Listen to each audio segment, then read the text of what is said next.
Hello and welcome to Building the Premier Accounting Firm. I'm your host, Roger Knecht, president of Universal Accounting Center. And for basically now 5 years, I'm going on podcasting as I share with you the experts, individuals that have insights, perspectives, and suggestions as we work on our business, building what I refer to as the premier accounting firm in your area. It's here that we learn the various things that we need to be focused on, such as marketing, selling, pricing, client onboarding, client tech stacks. We're talking about client relations, mental health, just a variety of things that you need to consider as you're working on your business to offer quality accounting services and, most importantly, get paid what you're worth. Now, today we actually have a guest on that I've been looking forward to have for a number of weeks. It's Tanya Fox. Tanya happens to also be an accountant. She started her first business as an accounting company in 1998. And then Tanya quickly realized that her entrepreneurship and collaboration was deep in her soul and would be a lifelong passion. She has owned service, retail, and franchises, and in doing so, still runs 3 of those businesses today.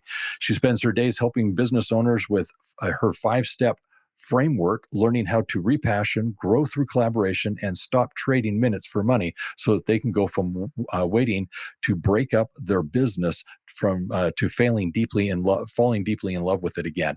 Now, after seeing too many entrepreneurs struggle, she's decided to write a book to help them grow profits, build relationships, and not feeling alone. It's called How to Collaborate. It's a guide, basically a step-by-step for everyone who is interested in knowing what they should be working on in their business to level up from where they're at. She also can be found on her weekly podcast, Fox Talks Business, that now has over 200 episodes that have been released. So Tanya, welcome to the show. Thank you so much for having me, Roger. I'm excited to chat with you again. Yeah, this is going to be a pleasure simply because, one, you've got that accounting perspective. So I want to begin there. What brought you into accounting, and then what led you to starting your business? So let's start at the beginning. All right. Well, I'll take you back a little bit to show how kind of it started. When I was about 5 years old, my mom bought me like a little Fisher-Price cash register. Okay. And I loved it. And that's what I wanted to be. Like my brother wanted to be doctor, lawyer, like all those big things, astronaut. I wanted to be a cashier. Like pushing buttons was like, it just brought me so much joy. Still does in my marriage. I still do push buttons. There you go. So as I went through school and was trying to figure out what I wanted to do with my life, math and, again, that pushing buttons on a calculator just kind of accumulated to me going, maybe accounting could be the thing that could take all of these loves that I have together, but give me a better wage than just kind of being a cashier. And so I went to university to do that and ended up, getting a job right out of university, working for the government here in Canada. Interesting. And I lasted about a year and hated it. Just hated it. And it was just too regulated for me. It was really monotonous. And I wanted to get out there and I really wanted to dig deeper. And so I decided to start my own accounting company and really be able to work with small businesses to get my hands kind of dirty. Because as an accountant, you're usually kind of dealing with at the end, right? The mess has already been done, the shoe boxes are filled, and then you kind of come in and try to make sense of it. And so in kind of working on my own, I discovered there was a lot of pitfalls that were happening in business that was more fun than just doing taxes at the end of the year. And that's where my love for small businesses really started and why I started going and buying more businesses and investing and trying new things. More. So what's funny is your experience as a young girl with the cash register. My daughter also experienced something similar. She was very, very interested in not only the cash register, but the money and the noise that it would make when she would open and close the drawer. It was one of these things that she just enjoyed. Well, fortunately, she now has her own salon. She's running her own business. So I'd like to think, like you, that she found joy in the cash register, not to become a cashier, but to actually run a business. So I'm going to take that as a good sign. Now, as it relates to accounting, you clearly didn't enjoy it initially, but you did start an accounting business. So what took you to say, okay, even though I'm not enjoying it, this is the business I'd like to begin? I think it came from, not wanting to work in the corporate world anymore. I had different ideas of if we did this or we can change that. And anybody who's worked in the government know ideas they're not welcome. This is the way we do it. This is how we've always done it. Just do it this way. And so I really, had kind of looked at a few other people and sort of said, maybe this is what I should do. Maybe starting my own business could be something that I could sort of latch onto.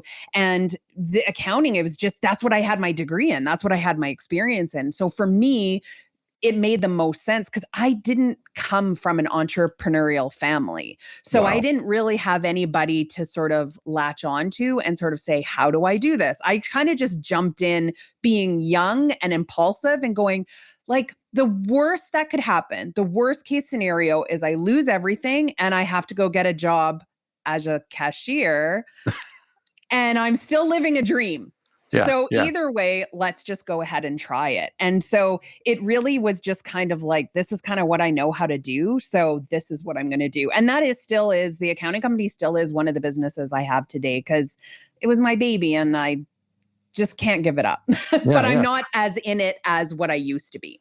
Okay. So with you starting the business, what is maybe a reflection you have as to, wow, this was not expected? Because you say you didn't have that entrepreneurial background, someone to lean on. So what were maybe one or two surprises that you experienced taking that entrepreneurial leap and realizing, okay, this isn't what I thought it would be, but clearly it's something I need to address and work through. So were there any surprises? I think for me, the biggest one was I had always worked with numbers and I had always worked with the reports at the end, but really digging into the story that those numbers were telling me throughout the year and really learning how to read between the lines of what the numbers were trying to tell me to create a better story. That was really difficult to learn how to do that. When you're dealing with inventory and all of those kinds of other things, it was trying to also, tell that story, but wear all of the hats. So understand how customer service works, understand how burnout works. Because owning a retail store, I got sick of people really fast. Maybe not to some people, it took me about 5 years, but I was losing filters and there was all of these skills that I was not delving into and realizing that some of the most basic skills I learned were the ones I used the most. So when I had a paper route and I needed to collect money from people, that skill came in super handy when it was being like, hey, you didn't pay your invoice. How do I get people to pay, But not thinking I thought, oh, it's going to be everything I learned in university.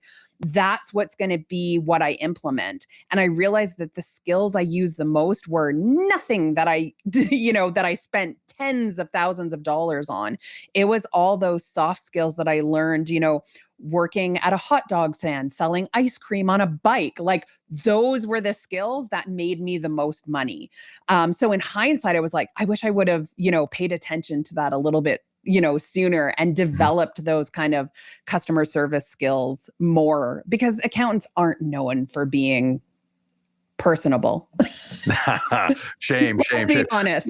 Yeah. So there's a few things that I want to draw attention to. First of all, I'm very grateful for your use of the word story. I like the narrative that you're describing there because I do feel that as an accounting profession, we have a unique opportunity to take what the language of a business is, accounting, and really tell a story with what's happening in the organization. And as we go between the lines, we can really find what's working, what's hurting, what's needing attention within the organization, and see how well that story lines up with what the business owners are experiencing. So I liked your choice of words there. The other thing I really enjoyed was how you spoke of your youth helping you in business. I think we too often now today really neglect what it is our youth should be experiencing in those teenage years, working in fast food, customer-facing type interactions where they're engaging with the customer in some type of capacity, and learning how to communicate and how to kind of de-escalate things or sell things. All of those skills are invaluable, and yet it's usually learned in those teenage years at traditional high school type jobs. And so I think those are things that you're identifying as ones you learned early on that you were able to repurpose and use in your own career. So those were two really good highlights. The other thing I wanted to ask is clearly you have your accounting business, still have it today, but you've got that entrepreneurial itch to not just grow your own business, but I don't know what your words you're going to use, but you were drawn to go buy franchises, start other businesses, the retail one, as you mentioned.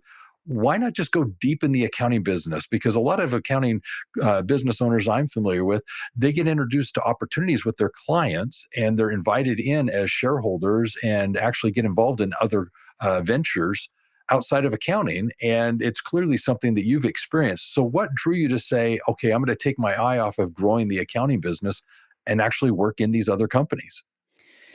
I think what happened was sort of a happy accident is I grew the company to having staff and doing what you're supposed to do, right? When you start a company, the idea is that you make it self-sufficient so it can run without you, which Love was it. great. I did it and I accomplished that. But the problem is it runs without you. So I found myself kind of a little bit bored. Brother. And, you know, I love to work. Like the idea of retirement is not a word that's attractive to me. What is attractive to me is being able to do what I want to do when I want to do it. So the other thing that I was discovering is I really wanted to have a hands-on approach to understand what business owners were going through. Because when you're reading that story of numbers between the lines, it doesn't give you the emotion behind it. And that was one of the key pieces I thought that the accounting company was missing for my clients, is Okay. that we weren't being able to have the empathy to understand what was going on. Because we would say, oh, you're spending like too much on advertising, you should cut that down. You've grown that 200. And they're like, oh, okay, right? But meanwhile, they're sitting in the chair going, and how the hell do you want me to do that? Like, where do you want me to get money? But of course, we're just saying what the numbers are saying. So Yeah. there wasn't sort of that piece. And I'd already always been sort of interested in understanding, retail. And I'd wanted, again, back to that cashier thing, I'd wanted a retail store in my personal life. I was a crafter. So I thought, I'll just open a craft store and see what it's like to kind of get my hands dirty and sort of build that. So again, it came from like, here's something that I kind of do in the past, something I can dip into. And the one thing that I've always had with business is I still, to this day, I'm 47, do not know what I want to be when I grow up. And so I always had that mindset that was a little bit different, I think, than other entrepreneurs of, I'm going to build this business and I'm going to keep it forever. I was like, I'm just going to build it until I'm bored of it and then I'll let it go. Now, I do realize I was fortunate enough to have a business that was kind of running and paying me. So I had a little bit of a cushion for it. But that's what really just kind of spurred me to go, why not try something else? Like, why do I have to be pigeonholed into just this one thing? To me, I thought that makes me a business owner. What would make me an entrepreneur is reaching out there and trying different things and having different experiences. And I had the smarts of, I'm not going to let this completely tank and go bankrupt because I have the accounting background to go, ooh, this is kind of getting bad if that wasn't the case. But if it was, this is kind of getting bad, I would know when to pull out and kind of go, okay, it's time to let this go. It's just not working. Well, I love the perspective you're gaining. I mean, obviously, from an accounting perspective, the numbers make sense to you, but to go out there and have these retail experiences and so forth, you're definitely getting a different look on business and some of the stresses that the clients are perhaps experiencing that you wouldn't otherwise know. So this is, I think, a great perspective for you to understand. Get your copy of Red to Black. It is the book written for accounting professionals to help businesses turn around and go from being in the red to being in the black. This book is written for consultants, business owners, operators, and managers, no matter what your client's product or service, or irrespective of your talent, skill, or expertise. As an accounting professional, you'll be able to use the principles presented in this book to actually become, for your clients, the profit and growth expert. Every chapter is filled with principles and concepts that you can use immediately with your clients to lead them from being in the red to being more profitable in their business, and see you as, in fact, their guide, their coach, with the expertise and wisdom that you can bring from this book. In the book, you have how-to guide explanations, you have models that you can follow, you're shown how to actually calculate and determine the fees for your services, the actual model that you'll use during the implementation of all this, and most importantly, the end-all results with your clients. Get this book now and see what it is you can do to offer this new revenue-producing service as, in fact, the profit and growth expert. For more information on how you can take advantage of this offer, go to the episode description and there get the information you need to take advantage of this today. I know you're big on collaboration, so I wanted to transition into that. Collaborations typically does play well in business, and it does actually help us in the accounting space. Define for me collaborations as you would like to define it and why it matters. So for me, just to give a little bit of a background on it, I didn't know that is what I was doing when I first started out. And it was with my first business. I was doing well on paper, but we all know what doing well on paper means, right? The numbers look really, really great, but there really wasn't a ton of cash in the bank. And so there were some things that I needed for the business that I was like, I don't have like hard cash to be able to do this. And so I tried to kind of barter with people and see what could I, right? Like building a deck for like a couple of cases of beer, right? That was my thought process. How can I do this for business? That's a still, by the way. Right? Like it's just, and so I needed a sign for the outside. We got our first office and it was like a front space. So we needed like a sign outside. And, I kind of went to a woodworker and went like, can I trade you services? Cause I don't really have like cash for this. And when that worked, I was like, I wonder if I could like keep doing, right? It's that curiosity. Like, I wonder how far I can go. And I always, would think of the story of the guy with a paperclip that ended up with a house, right? Like I was like, I was thinking the exact same thing as you were saying that. Right? How big can I make this? And so I started kind of playing around with it. And when I sort of delved more into collaboration and sort of worked with it, had some success and had some failures, I discovered that at the heart of it, it's really just two people working together that both, and this is the most important, that both have something to lose. You need both to kind of have skin in the game, because I think that's what gives both teams the drive to make the collaboration successful, right? Because they're like, I don't want to walk away from this and be the bad person. And so when I started working with it, it was myself, but then clients were coming to me and sort of saying, you did this and it was really cool. Like, could you do it for me? And I was like, I have no idea. Like, let's try it and see if it works. And so I started doing it for other people, which again happens a lot in business, right? People see you do something and they're like, can you show me how to do that? And so it just kind of snowballed. And I realized that that's what I was starting to spend most of my time on, was helping other businesses to work together, to collaborate. I was seeing it, around town, more people were doing it. I was seeing opportunities, and I was just like reaching out during my, big networking days of going, why don't you work with you? And, I was kind of trying to be that connector person. And I realized people would pay me for just having ideas. I thought, that's really dumb, but I'll take your money. But at the time, not realizing, because for me, it was so easy for people to go, what about this business and then the business? How could they work together? And I could spit out 7, 8, 9 ideas. And I was like, why would people pay for this? It's so easy to do. And that was like the other biggest lesson in business, that I realized my superpower is the thing that is the easiest for me to do. And I didn't realize that. I thought it was something that I had to work on for years and cultivate and strive for. And I realized this party trick is really my zone of genius. And I thought, wow, like, how often do we think it needs to be something more complicated? And so for me, it was really just trying the waters and trial by fire, and just going, how can I work with somebody else? What can I give them that's going to be beneficial? What can I take from them that's going to be beneficial to me? And then going, how can we make this bigger and bigger? How can we turn this paperclip into a house for us? And grow together? Because entrepreneurship is lonely. So the other thing collaboration did is not make me feel like I had to go through all of the struggles by myself. Because that's really when I was collaborating, when I was like, I need this. I don't know how to get it. There was that frustration piece. And then I was like, how can I find somebody who can do this for me or help me? Yeah. So with regards to your out of the box thinking, you're clearly not just seeing things in a cookie cutter approach. You're willing to go outside, think of things new, try things new. So I'm curious, do you have any like key ideas that make collaboration work? Is there anything essential to making it effective? You were talking about skin in the game earlier, that both parties need to have something involved in the collaboration to make it work. So anything else that you would add?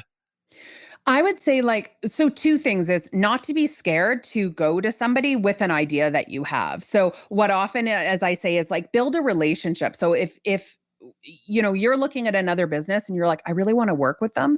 It all starts with just building a relationship, saying hi to them, walking Hmm. in, to their business, asking them questions, even if it's online about them. Don't go in, with that proverbial raincoat where you're just ripping it open and like, hi, we've never met before, but do you want to buy a watch? Right? It's kind of creepy. So it's really like build a relationship so that Uh-huh. they know you're not trying to compete with them, and being open. I always say to all of my clients, usually you'll go to somebody and go, I have this great idea. You've envisioned it all, especially if you're a woman, because we tend to go from like, we've done the whole romance, like the whole relationship is built in our head. But Yeah. you might go to them and they're like, I don't really want to give you that. Or that's not really what I want to do. So it's being open to kind of, asking them, what do you think about this? Like, do you have any ideas? Because I always say, if you can get somebody to go, what if if you can get those words said, that's it. Like I always say, you're in, you can do a collaboration. Cause now they're putting some skin in the game. They're Yeah. thinking, they're like, what if we did something like this? Or what if we change this or tweak that? So it's really, building a relationship, staying open and making sure that you're getting them invested in the idea, and then just following through with it, checking in and making sure, like, how are we doing? How are we feeling? Even if it fails. And I mean, still to this day, I have some that don't work. Yeah. Yeah. It seems like it's a brilliant idea, but it's not about just walking away and going, oh, that didn't work. It was a failure. Okay, now we assess, we reharness, and that checking in helps with that. So you don't get to the end of the project and go, that didn't work. You can kind of go in the middle and go, this isn't working. How can we fix this? Yeah. And then for me, that's what's led to bigger collaborations, because we're like, oh, we're missing this key social aspect to it. So let's bring another person on board and make this a bigger collaboration. Let's find somebody who has that skill, kind of thing. Well, having had numerous collaborations over the years, I can definitely attest that there are right ways to do them and wrong ways to do them. Definitely the skin in the game is very, very appropriate. Mhm. There's got to be a reason for them to participate as much as we do. And so there can't also be just a single winner. It's got to be Yeah. working towards something that benefits both individuals. But yeah, skin in the game and both obvious wins. Those are two big takeaways for me. And I've unfortunately had collaborations that just didn't work, but it was worth the try. And I learned from those experiences. And I think over the years, it's gotten better and better and better. Now, I want to go from here, though, into your 5-step framework and share with our audience a little bit of what that consists of. You've got these 5 steps. Tell us what each of them are in a summary of those. So when I'm, sitting down with a client, usually most of the people I'll see have been in business, over 3 years, and I've kind of like lost that spark, right? Hmm. New entrepreneurs get into business and then they're kind of like that this is what it is. Like this is it. And it's the hardest thing in business, even for myself, which is why I have a coach also, is to look at your own business subjectively. So the first step is to really have somebody who can help you step outside of your business and look at it for exactly what it is, which is usually the numbers, because numbers don't wear costumes, right? They're just like, this is how shitty it is. I don't know what to tell you. It's red. I don't know what to tell you. So the first step that I usually do is really step back from your business. Ask if you have somebody who's, doing your bookkeeping and stuff for you. Yep. Ask them to print you reports that will show you how it's been going over the years. What are the differences? Because a lot of times what happens, especially in the accounting field, is clients are too scared to say, I don't know. Or what you're saying doesn't make sense to me. I don't understand what you're talking about. They don't want to say that because they're a business owner. They're supposed to know. So you really have to be okay with going, I have no idea what you're talking about. This doesn't make sense to me at all. Yeah. Please explain it to me. Right. And also, if you're on the other side of it and you're the accountant, if you see that glazed over look, it's time to kind of explain a little bit more, because they're not going to admit that they don't understand. So we Correct. really sort of tear down those numbers. And again, look at the story. What are your numbers trying to tell you? That's the first step. The second step is going, what do you want? What do you truly want? And this is a really hard one for people. And they always go, shouldn't we do that at the end? But the truth is that success is subjective, and people forget that, especially these days with social media. Everybody's talking about, you've got to have a 7-figure, 8-figure business. Like that's the goal. But what do you truly want? Do you only want to work 3 days? Do you just want to have your bills paid and that's it, and live a comfortable living? Do you want to work tons of hours? Really sitting down and getting to the heart of, what does success truly look like for you? What will you be happy with? And we usually do 2. What will you be happy with right now? What is going to make you survive? And then from there, what would you like to jump to? When we have that, we can move on to the third step of going, can we make this work? So this is where we start to rebuild. This is where we start to reignite. Is what you have right now something that you can work with?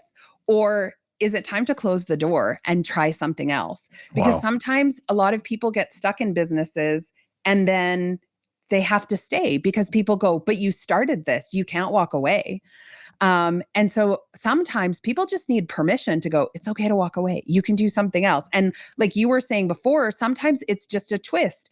It's, wanting to be a cashier to turning into a hair salon. The skills are always transferable. Working, selling ice cream on a bike can be transferable to franchise ownership. So it's just kind of getting that permission and going, okay, how can we make this picture fit the idea of success that you want? And then the last step is, how do we make this work? This is the most important one. So what do we need to put in place to make sure that you're going to continue to do this? What accountability do you need? What people do you need? When do those people need to come in? Because that's the hardest time, right? A lot of people go, oh, like hire a VA. What kind? What type? What do you need help with? Is it right now or is it later? So it's really creating that step-by-step program or that step-by-step sort of roadmap plan to go, this is what I need to strive for to hit all of these goals. And this is when I want to do it in. Because I have some clients who are like, I want to do this in 5 years. So it's a slower plan because they're like, I've got family, I've got young kids. And then I have some people who are like, let's go 6 months. I want this done. So being realistic too with how long do you want to wait until this goal is achieved? Yeah. Because it's so, like these days, everybody wants everything to happen instantaneously and it just doesn't. So you have to decide, do you want somebody who's going to be like, it ain't going to happen in that short of time, but good luck to you, right? That is so right. And I like the fact that you've got this 5-step process because like you, we've got a 5-step process. It's engage and manifest, understand accounting, just kind of like you began, increase revenue, improve profits, and build value. And as we focus on those, we go through a similar journey as to what you're describing, which is the business owner gets to set the cadence in which you're going to do this. Is this something that's going to be done in 6 months or in 3 years? All of these things become relevant to them because it's their company. It's what they need and what they want. But now having these 5 steps, I'm curious, what led you to then write a book? You got to a point where writing a book was obviously something that you intended to do. You wrote How to Collaborate. I'm curious, I've written a number of books myself. What gets you to the point to realize I've got something in my mind, it seems to be working, I think it can resonate with others, I've got a story here or something to tell, I'm going to put it to paper. What was that process? Why did you write the book? Well, first off, the book that I thought I was going to write was going to be a fiction book. Interesting. All growing up, I never thought I would write a business book. But what ended up happening is I started speaking a lot at conferences, and in doing that and getting new clients and really sort of interviewing the clients that I had with the accounting company and going like, what do you like? What are you missing? Like I was really diving into the emotional side of their business and what they were going through. The one thing I kept hearing over and over and over again was a frustration of going, everything that's out there is about 6 figures. How I got to 6 figures, like how I made it rich, how I like sold my business to Microsoft for millions of dollars. Like what the hell? What about when you're at 3 figures or 4 figures? Like nobody talks about that. But like that's where I am. And so I kept hearing this sort of narrative happening. And then I started like looking myself going like, how did I do it? Because we all start at that point, right? We all start where, you're like, woohoo, $5,000 month. like this is fantastic. But it's almost like that becomes shameful for a lot of people, that they don't want to admit that. And so they're not celebrating it. And they feel like they can't celebrate until they're making millions, or $10,000 or $20,000 months. And so I was realizing that there is this real gap that was happening, that the books that were out there were saying, spend all of this money, right? Spend $50,000 to make 10,000. And I was like, the math ain't mathin' in these books of how this is sort of working. And so when I sat down, I thought, I want to write this book, but I want to write this book so that somebody can buy it and go out and start, even if they've never made $1 in their business, because that's who truly needs help. And so when I was going like around to publishers, a lot of them are like, no, like we want to talk about the big collaborations that you've done, like the multi-million-dollar ones or with the big companies. And I was like, but who cares? Because I promise you, nobody who's doing those, like they're paying me to do it. They're not reading my book and doing it. I want to help the people who aren't at that point yet. And so I sat down and I finally found a publisher who was like, yeah, we like that. We love that idea. So I said, be clear, I'm only going to talk about things like you can essentially do for free. I want people to spend like $25 on this book and have everything. Yeah. And so that's really where it came from me. So when I sat down and I wrote it, that was who I had in mind, because I was there and I remember that frustration and that feeling. And I realized it's still there among people. It hasn't ever gone away. And that was my passion, was to give them something that they could feel like, I can do this. And now I can get to that point. I can celebrate the smaller numbers because I get to choose what my success is. So that's kind of how the book came to be. And then it was just like trial and error of handing to people and going, hey, go and read this and tell me if it works for you. So it turned into something that I thought I was never going to write, turned into something that became sort of a passion project of mine. And then I realized that's who I truly want to help. I want to help the people where I was when I kind of got to that point in my business where I was like, I'm stuck. Like there's just that plateau that you hit and you're like, I don't know how to get off this hill. Well, one of the things I've experienced writing a book is, first of all, it all makes sense in my mind, but writing it down, it became more difficult to explain things in a way that someone else could just pick it up, read it, and understand. So that was a challenge.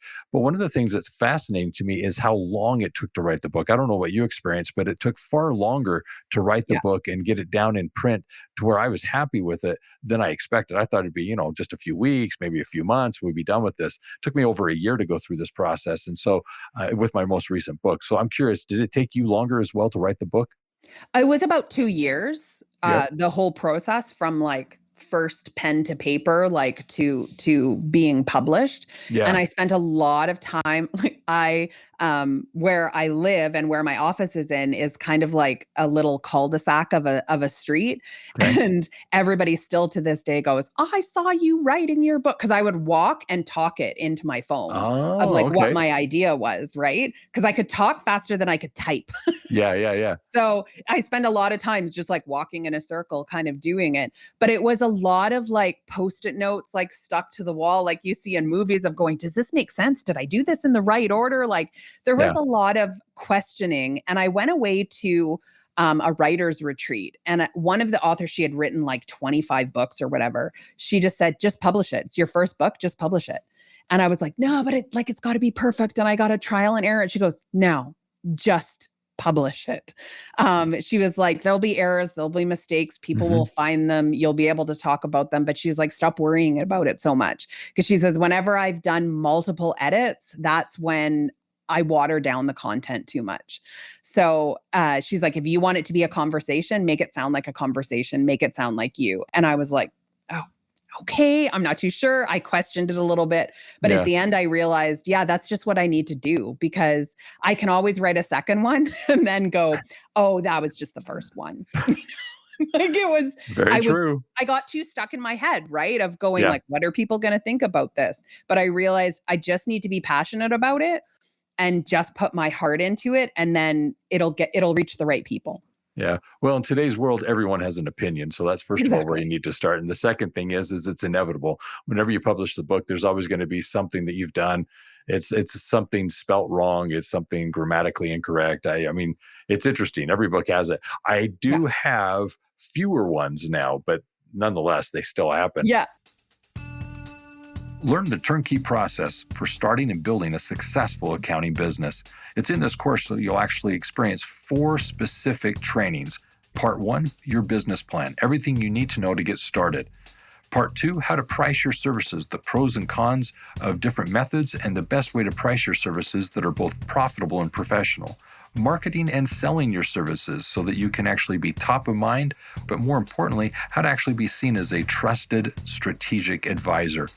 And last of all, mapping it all out. 5 principles in running a profitable business so that you can be both competent and confident in the services you're providing.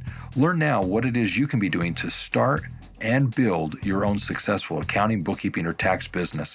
Go to the episode description and there get the information you need to take advantage of this today. So the next thing is, I know that you speak of something that I don't believe my audience would be familiar with, and it's called anger journaling. Tell us what that is and why it's important for you as you're working with employees.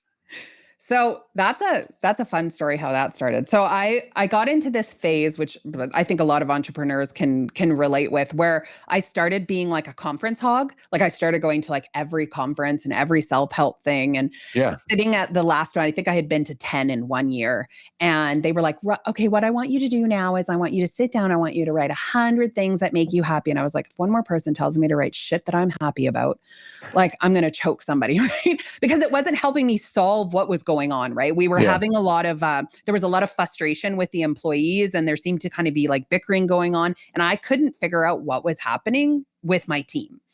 And so I thought, what if I do, as often in my life, what if I do the exact opposite of what everybody is telling me to do? And so what I started doing it started off just me trying it, is every time I would get like frustrated, or I'd get like, frustrated is the easiest word, but truthfully, Okay. it was every time somebody pissed me off, I grabbed a notebook and I would write down, here's what the date, here's kind of like a brief thing of what happened. This is why it ticked me off. I did it for 2 weeks. And then I stopped and I looked back and tried to see, is there a trend that keeps happening? And what I found for myself was around 2:30 p.m., I got irritated almost every day. Like there was Okay. something minor that was irking me. And I thought, what if I block that time off in my calendar? Because that's obviously not a time for me to talk with people or do interviews or whatever the case may be. So maybe it's not just, that I need to eat a Snickers or something. Maybe that's just not a good time of day for me. And so I started blocking it off. And then the rest of the week started getting better. And I was finding myself not getting as frustrated with other things. And so I thought, okay, there's something to this. So I got the whole team together and I was like, let's all do this anger journaling. Every time we're upset, let's write it down. And if you're willing to share, it's going to be private unless you're willing to share it. Uh-huh. Let's see what's happening. And so we did it. We did the assessment. And what I found is when I looked sort of just very nonchalantly at it, is that I had some team members that were really good at something, but it wasn't giving them passion. But then we switched it and I started going like, what projects do you really like to work on? So as an example, we had one girl that was doing our social media, Okay. which was fine and great and everything, but that's not what she really liked. She loved talking with the clients and the customers when they came in. That's what brought her the most joy. So I was like, well, do you want to switch?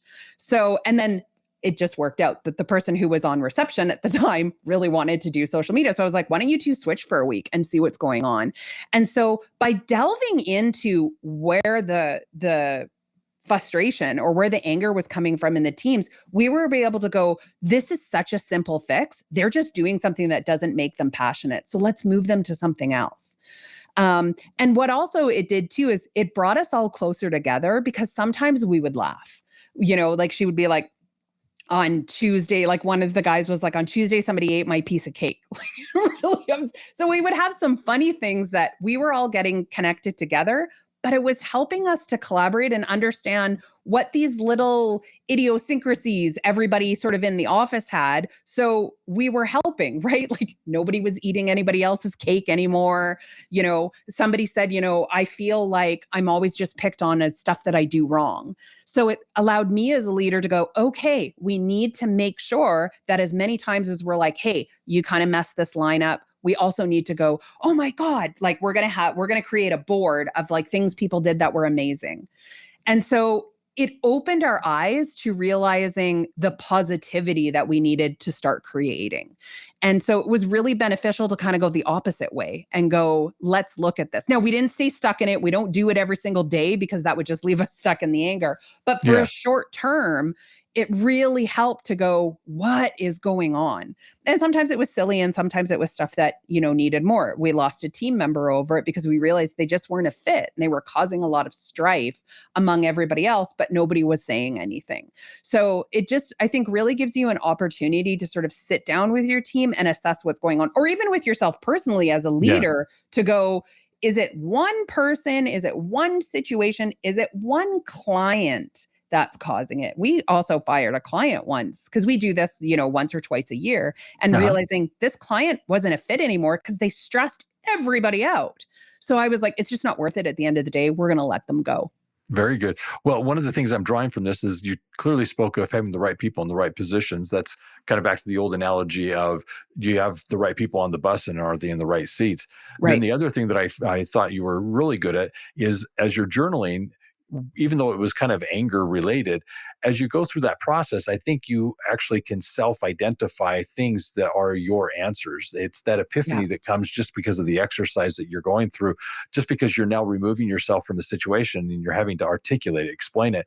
And I've experienced that with my own business coaches. As I'm struggling with something, if I can verbally talk through what it is I'm going through, just that process of trying to explain myself helps me get clearer on my thoughts. And at the same time, I'm oftentimes finding my own solutions. And I just did this literally yesterday. I talked through a number of challenges that I'm facing right now in the business. And as I was talking it through, I could see either I was making a mountain out of a molehill. This was clearly not as big as I'm making it sound. And, there's maybe a solution in here, but it was just the act of talking it through that was so very helpful. So a lot of good little things in there. And it's a good skill. Like if anybody watches, the Ted Lasso show or whatever, we always joke now that we always go, should that make it to the journal, is sort of our Oklahoma, that if somebody's really upset, we go like, they'll come into my office and say, this is what's going on. I'll be like, should this make it to the journal? And it takes us all back to go, am I making a mountain out of a molehill? Sometimes the answer is, nah, you're right. Like, I just need a Snickers. And sometimes the answer is, yeah, it really does. I'm really, really upset about this. And then we know how to sort of judge it as well. Because sometimes you do just need to let off steam. And then you find your answer, Yep. Very, very true. So how do you view success? What's success to you?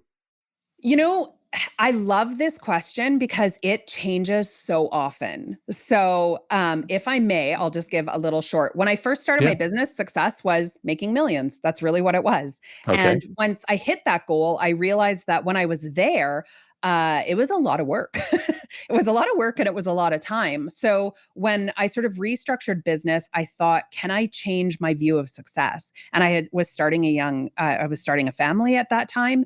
And so time became success. How much time can I have available to watch my son grow up? And so that became success to me. And now my son just graduated last month from high school and, doesn't care that I exist.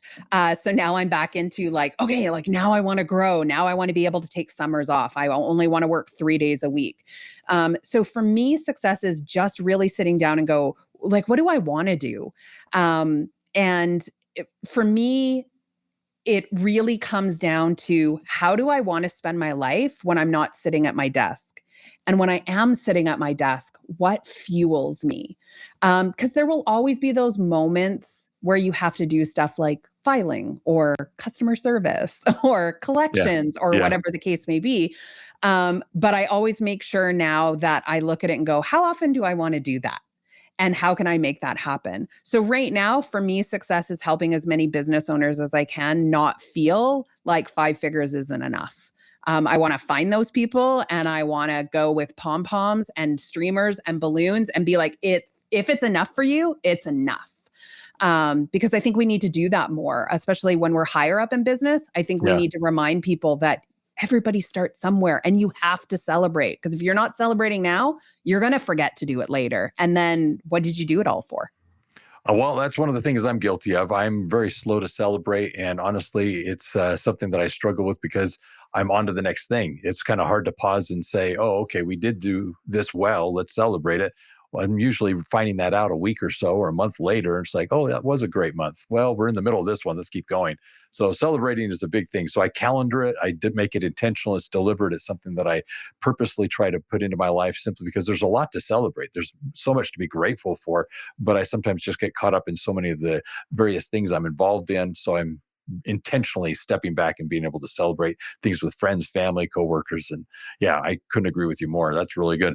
All right. So here's what I'm going to do. I'm going to break this up, Tanya, because we've had a wonderful conversation, and I'm going to kind of wrap things up as I go over my summary of what I felt the highlights were of our conversation. But before we do that, I want to invite the episode listeners to actually go to the episode description, and there you can find a copy of Tanya's book. She's actually providing a place where you can go grab a copy of her book, How to Collaborate. In the episode description, you'll find the information you're needing to do so, and in doing that, find some turnkey things that you can easily implement to find the collaborations that are beneficial in your business that could help propel you in your company. So that's one of the things I want you to take advantage of there. The other is a book that is called Your Profit and Growth Expert. It's in the book, Your Profit and Growth Expert, that we talk about various principles as it relates to business and things that you can be working on to, in fact, build the premier accounting firm. It's there that you'll find the 5 things that you can be doing, not only within your own organization, but also with your clients to best serve them and become for them their profit and growth expert. So check out the book. You're definitely going to want a copy of that. It's a free copy,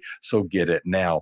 Now, as for a summary, there are so many things that we talked about that I really wanted to identify. The first of which was her story.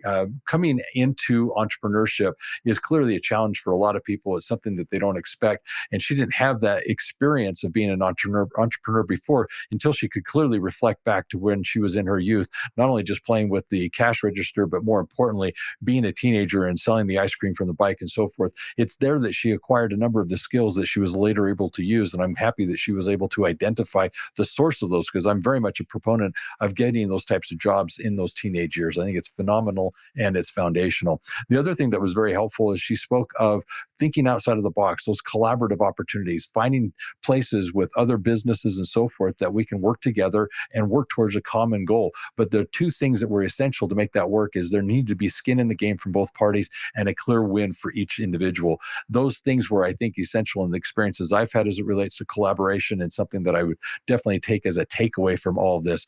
She also shared her 5 steps as it relates to business success, starting first of all with the numbers and then getting into the why. I thought all those were very helpful because I could relate to each of those steps. So I appreciated her sharing them. And then this whole process of writing a book, I have experienced it. Taking 2 years to write her book was obviously something that she did. I loved how she communicated that she did it verbally, walking around in a circle, just kind of saying what she needed to say because she could say it faster than she could write it. I think that's a healthy exercise. And at the end, not just becoming so fixated on perfection, but as the publisher suggested, just getting it to print, getting it out there and sharing that message so that we can actually help one another. I think it's wonderful that as business owners, we get to that point where we feel that we're in that Maslow's hierarchy of needs, that pinnacle where we're able to now give back and share what we've learned over these years with the experiences we've had. The other thing that I thought was also very helpful is her definition of success, that it evolves and changes. I agree with Tanya. The thing that I wanted 5-10 years ago isn't clearly the same thing now. You go through those stages of perhaps time, perhaps money, perhaps fame. It's just one of those things that you're going to work through, and it does change and evolve. Life changes, and there's seasons in there, and we just need to recognize that it's okay that we actually change our focus and work towards something that's more purposeful now. The other thing I'd want to end on is the fact that she did share this idea of anger journaling. I think there's health in just stepping outside of the situation, talking it through, writing it down, trying to get a different perspective on that. She mentioned that she worked with a business coach. I think all those things are essential so that we can, as business owners, kind of step outside of the company and work on it. It's both ourselves that we're working on and our companies. So all those things are clearly important. I appreciate her sharing those with us. So Tanya, I'm going to ask you now, do you have a closing thought that you'd like to leave with our audience? I think the question that I get asked probably the most is, how creative do I need to be to think outside of the box? Because that's something I talk on a lot. And I just want to let everybody know you already do it. You already have this skill. If you don't believe me, simply walk around your office or your home and look for things that you are already using, not for their intended purposes. So the easiest example is, do you use a glass or a mug as a pen cup? That's thinking outside of the box. So it is a muscle that you can build. It's not a skill that you need to be born with. So just keep remembering that and just keep thinking new things up. That's a healthy thing to learn as an entrepreneur. I like that. Well, I love this. Tanya, it was great having you here on the show. For my listeners, if you haven't already subscribed, I invite you to subscribe to the podcast. We'd love to have you as a subscriber. And more importantly, set your reminders so you can follow us and get notified each and every week when we have a new episode released. With regards to the podcast, we also have areas that you can go to listen to playlists that we've compiled of various topics that you might find relevant to your current situation. So I invite you to go to universalaccounting.com, and there in the navigation, find the podcast highlights. The podcast highlights basically have playlists we've put together related to marketing, selling, staffing issues, tech stacks, basically a variety of topics that you can dive deep into hearing from the experts as they relate to your business today. The other thing I would like to do is invite you to GrowCon. GrowCon is an annual conference you do not want to miss. This is a conference for business owners of bookkeeping, accounting, and tax businesses. It's here from the stage. We hear from the experts on things that we can be doing today to work on our business. Also, at the same time, you're meeting with your peers, individuals that you can collaborate with. Find those different things that you can do to better assist your clients, and also perhaps find different opportunities. In addition, you can be inspired by them, seeing those who are doing so much more than you have, and also at the same time being an example or mentor to those that are striving to do what you've already achieved. Lastly, you can also meet the staff here at Universal Accounting, those individuals that are committed to your success so you can be in business for yourself, but not by yourself with Universal Accounting. The other thing I'd like to point out as it relates to the podcast is if you would like to find out more about these principles, these things that we've discussed each and every week, feel free to reach out to us. You can go to our website at universalaccountingschool.com. There you can find a variety of things that you can be doing to work on your business, as well as train your staff.